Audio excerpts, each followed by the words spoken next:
Hey guys, this is Maria from freewaysocial.com, and in this video I will show you how to use TikTok teleport effect. This TikTok effect allows users to disappear by outreaching their hand and then reappear with a different background behind them. Follow these steps and you will find out how you can use this effect. Log into your TikTok account and click on the Discover tab. Type in the teleport phrase into the search bar at the top of the screen.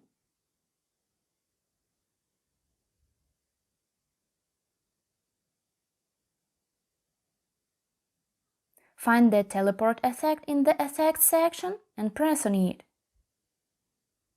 Now hit the camera button at the bottom of the screen in order to try the effect and record a video.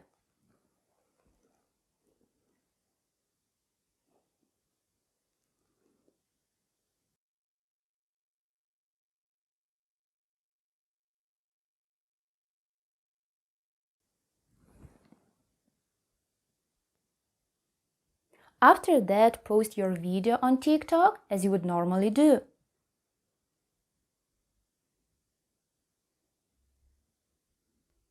That's it! I hope this guide was helpful and you were able to use TikTok teleport effect. Don't forget to like this video and visit us at freewaysocial.com.